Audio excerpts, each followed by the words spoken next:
selling with authenticity. It's building that relationship. Think about the value. Because you want to make that impact. It can make you happier. Elevate others around Welcome us. to the Selling from the Heart podcast, your home for authentic, effective, and socially integrated sales strategies to help you master the art of selling.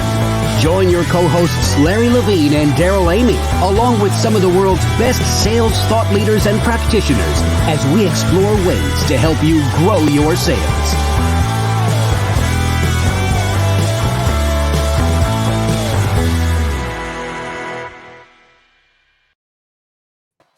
Hello and welcome back to the Selling from the Heart podcast. Your co-host, Daryl Amy, here today with Larry Levine. What's going on, Larry? Daryl, we have so much stuff going on. It's just, every single day, I'm lost for words sometimes. Every single day, we manage to come up with some really fantastic stuff together. Well, we're meeting some incredible people right now. And, this is the time we've been saying all along, you got to get it done in 2021. But a huge part of that is authenticity and bringing authentic relationships, combining that with authentic value and authentic habits, and just watching that happen coming out of the 2021 Authentic Selling Challenge and seeing the motion around that and we're getting a front row seat to that right now with everybody in the intensive. And it's intense. It is so cool, though, watching this great community of sales professionals rally together and say, I'm going to bring it. Authentic relationship, authentic value, authentic habits.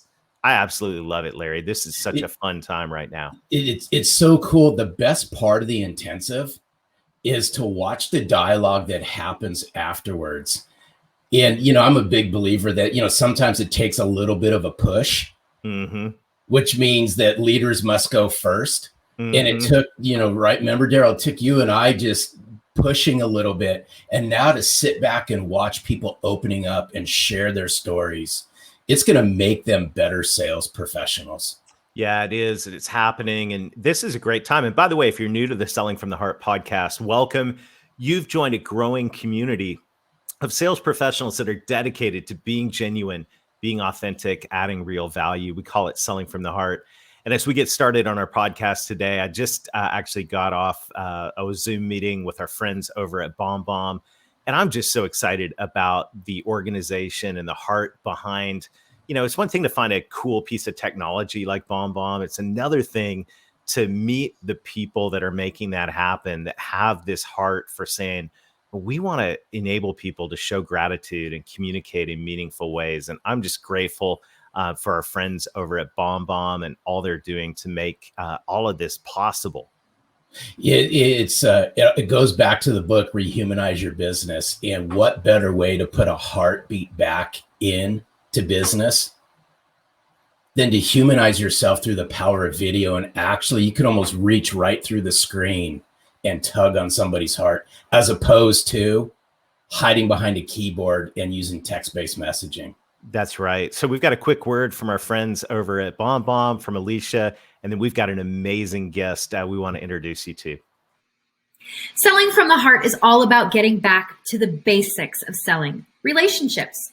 You hear these words, know, like, and trust so often that it's easy to just pass them off.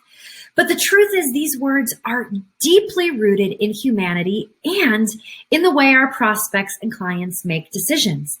But it's hard to build trust and likability when your communication is left to plain text-based emails and messages that are not only lacking your humanity, but they are lacking your single best sales asset, which is you. So what if you could put you and your humanity back at the center of your communication? Well, that's exactly what we do with BombBomb. Simple video messages from your computer or smartphone to help you build relationships faster, communicate with clarity and empathy, and get you face-to-face with your prospects and clients more often in the places you're already communicating with them. Email, text messages, your CRM, Slack, and even LinkedIn.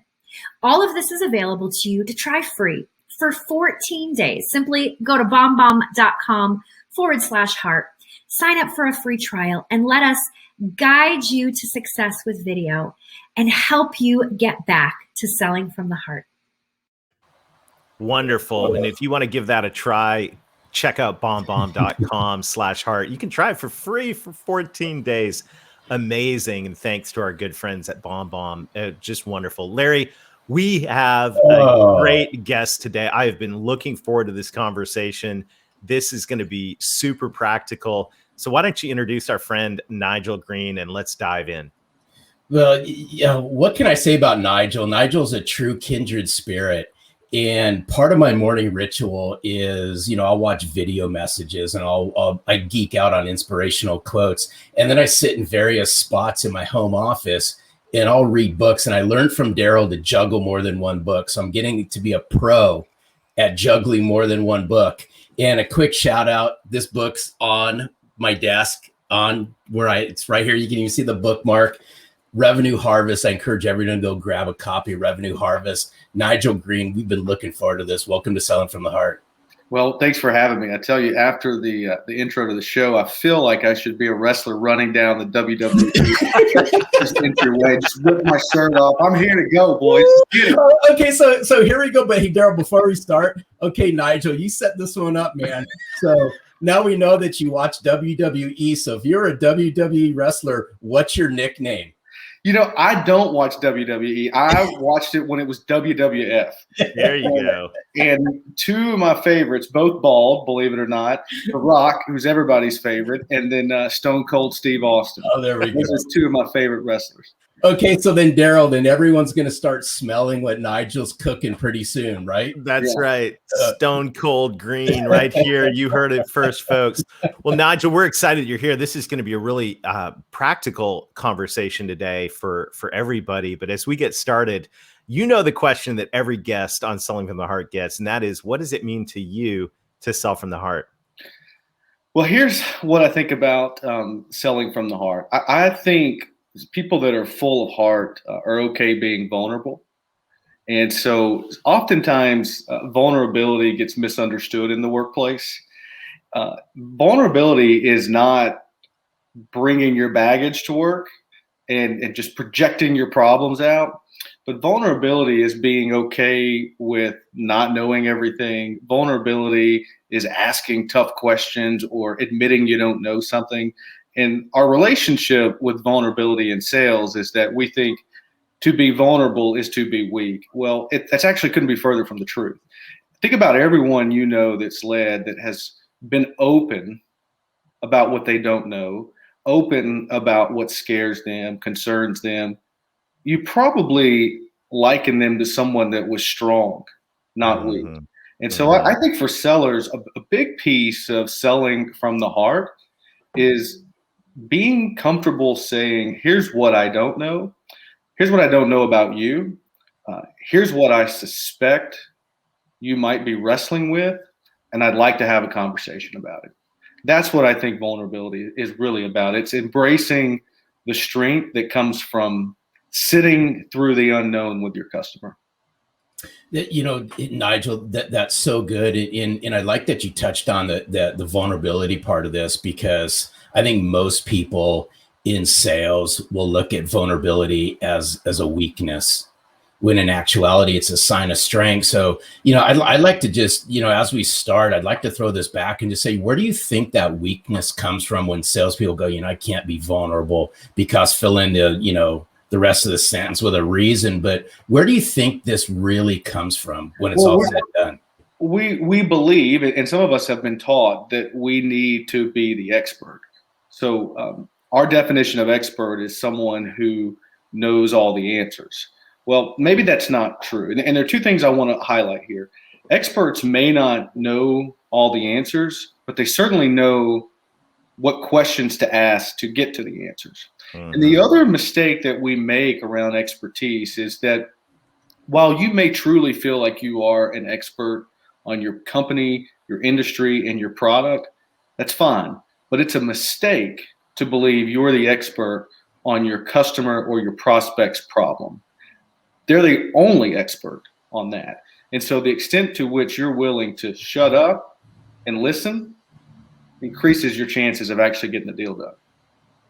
That's oh, so good. And I think that's all of this is a great transition to the topic that we want to talk about today, which is, when it comes to authenticity, when it comes to finding wholehearted sales professionals, whether you're interviewing and recruiting for those folks, or whether you're the one on the other side of the desk, that you're looking for an organization that is going to embrace authenticity.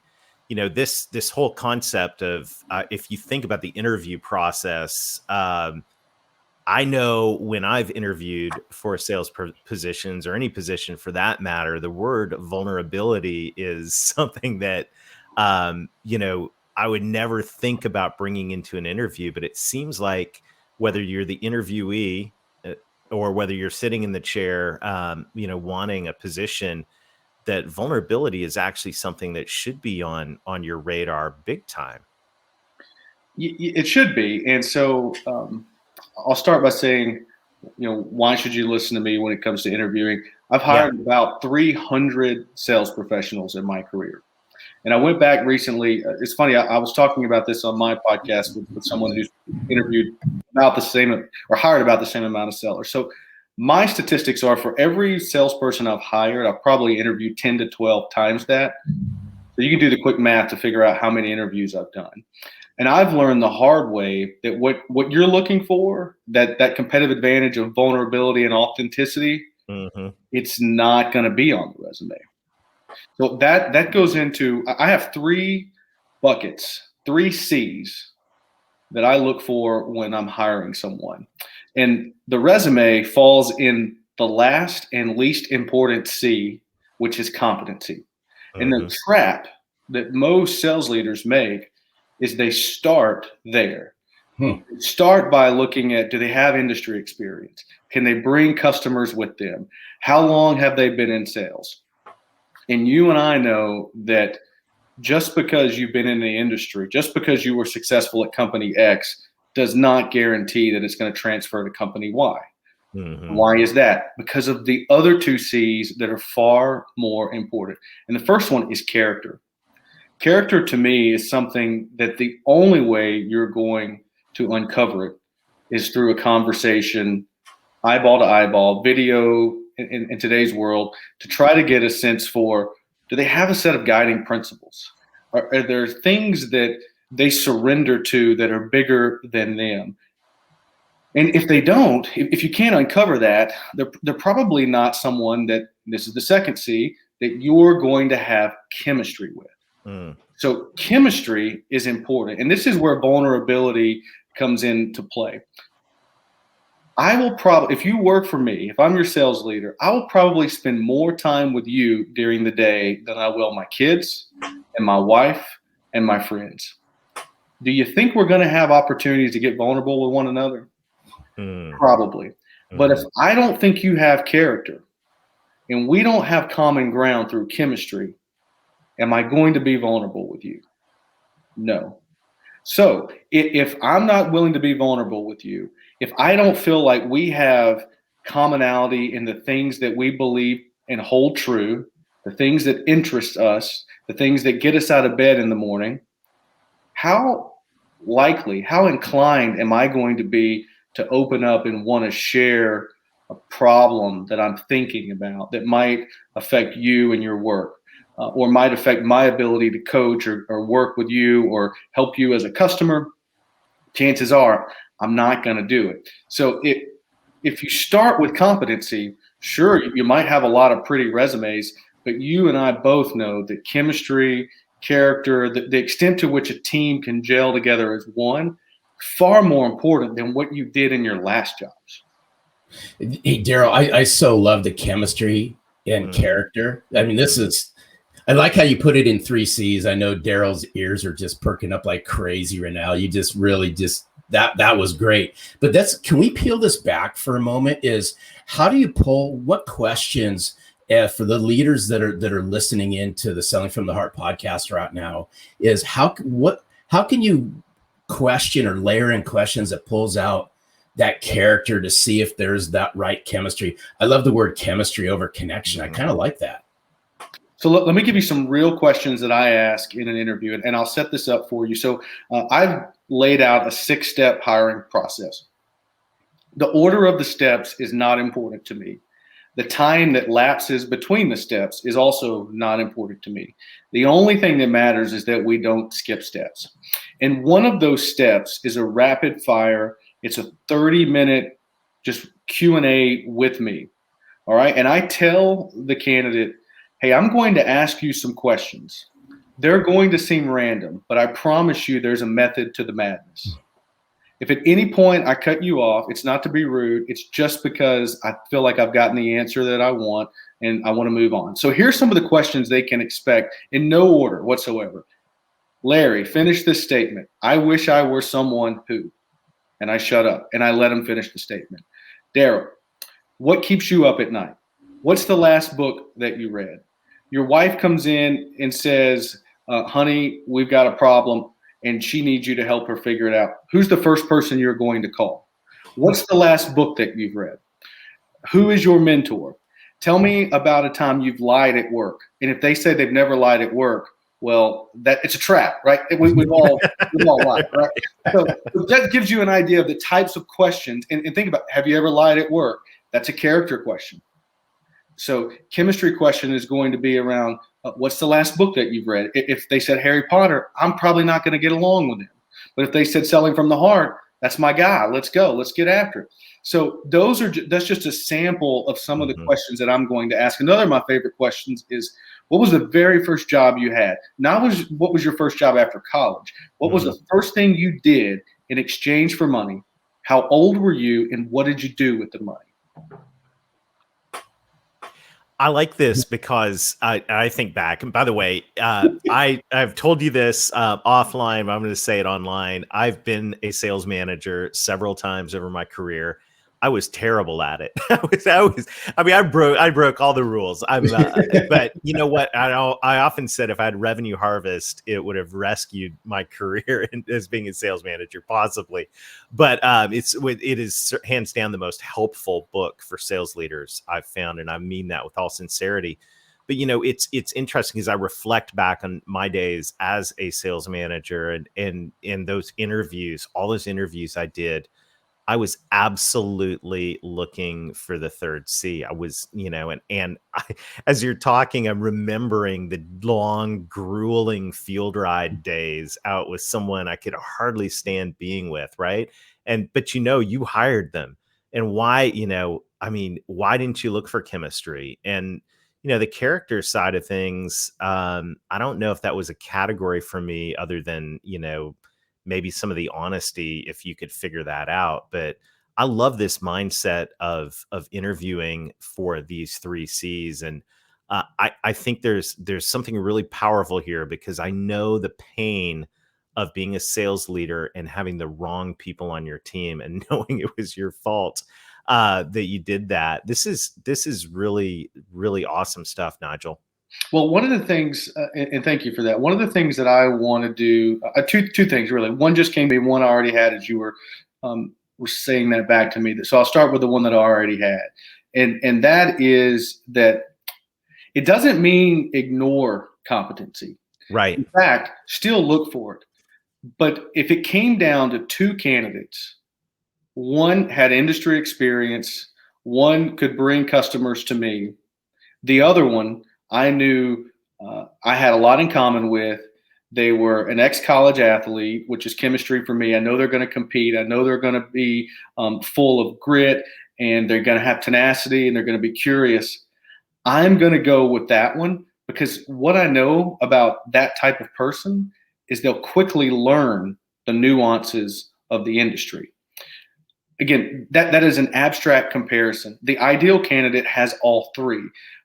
But rarely do we get the ideal. The second thing that came to me just a moment ago that I wanted to share, and this is a practice that I started adopting probably around 2016, and that is because character and chemistry are so important, and character and chemistry can move over time. It's not static.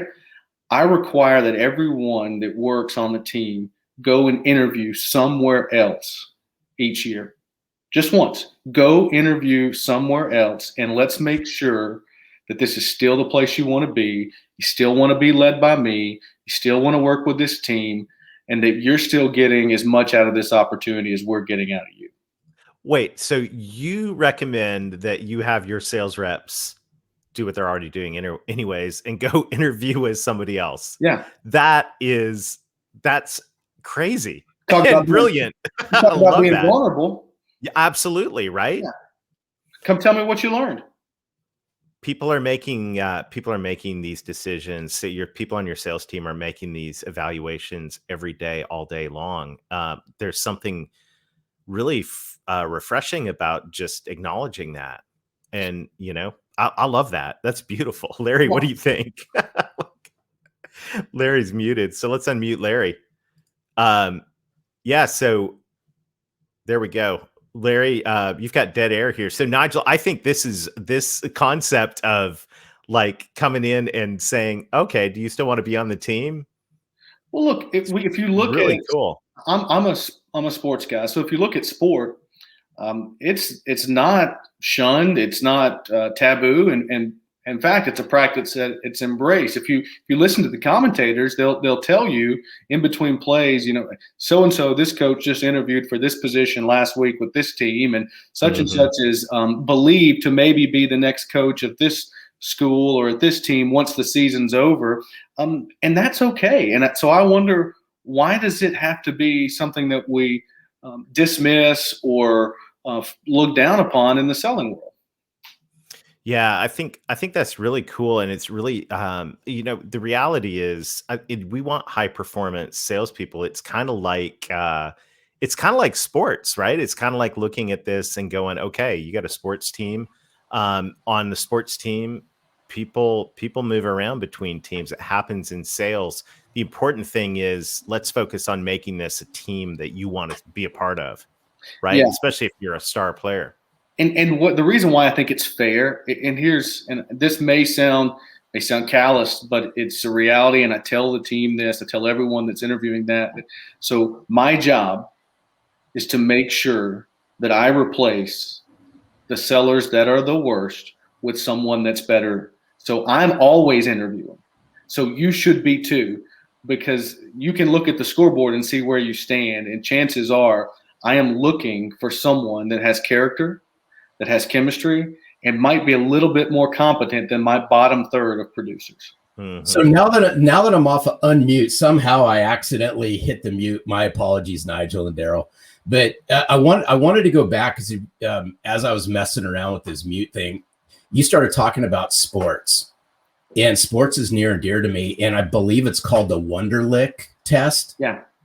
And what's really interesting is especially in the NFL and National Football League, I know they use it extensively, and it's all around character.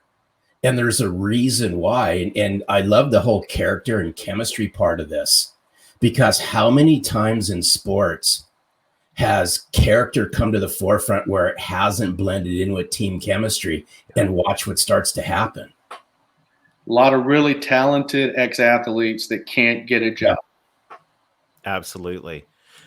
Well, I'm curious, as you get ready to wrap up the conversation, let's switch to the other side of the desk. Let's think about the sales professionals that are out there that are interviewing and that are wanting to communicate. And also, I mean, there's a mutual fit here, right? They're wanting to make sure that when they get in an organization, that it's going to be a good fit with them, chemistry wise and character wise, not just competency. What would you say to sales professionals who are interviewing right now? What should they be looking for? What should they be bringing into the conversation?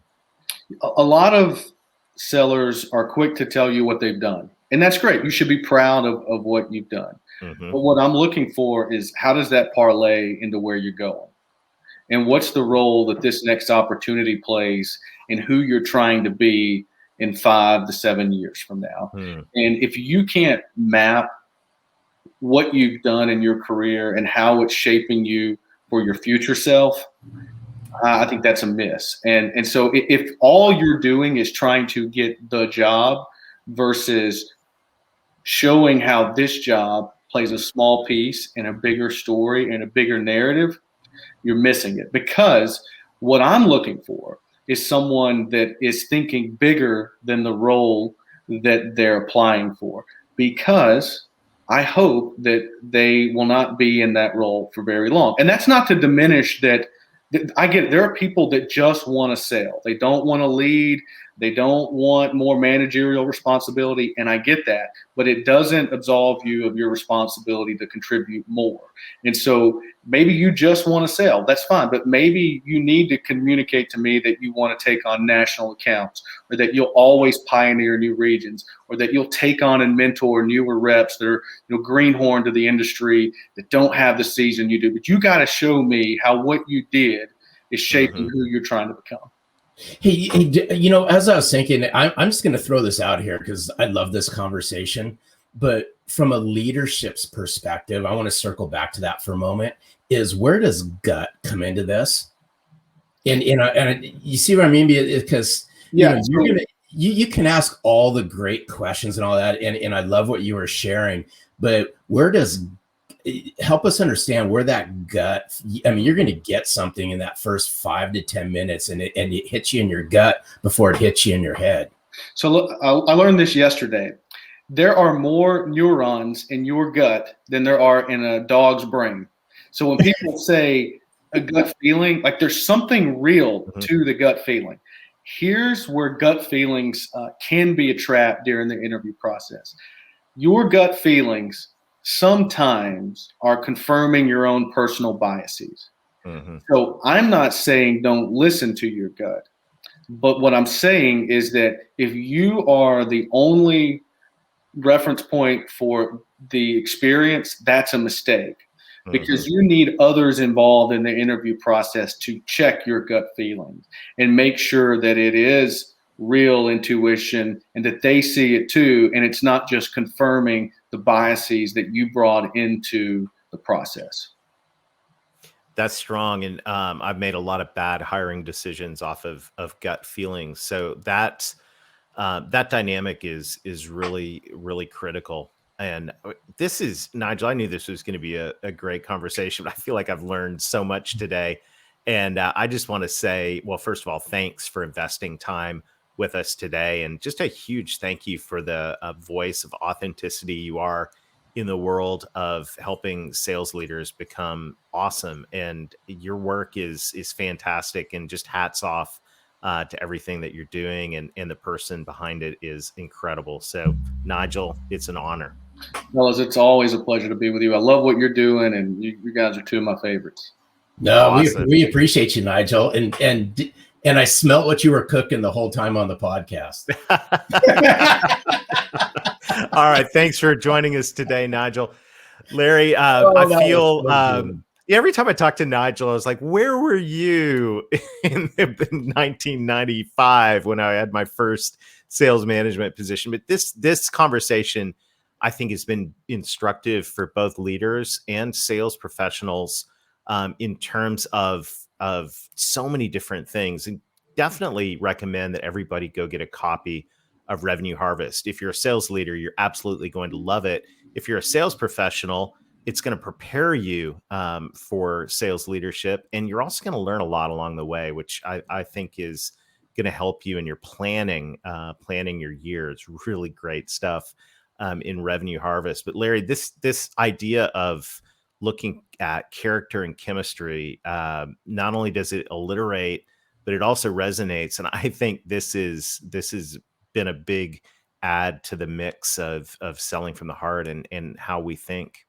Yeah, I would encourage, the leaders out there is write down, after you listen to this, or as you're listening to the podcast with Nigel, is develop those list of character questions, develop those list of chemistry questions, and weave those into the conversations that you're having with people. That'd be our challenge this upcoming week. Yeah, that's so good. Well, once again, thank you everybody for joining us. Thanks to our friends at BombBomb for helping make this possible. And we've got some exciting things coming up. Speaking of you said we were cooking, Nigel was cooking some stuff up. We're cooking some things up right now that I can't wait to announce. So stay tuned on the Selling from the Heart podcast. And until next week, keep being genuine, keep being authentic, keep adding real value, grow your character, work on your chemistry, and most of all, sell from the heart.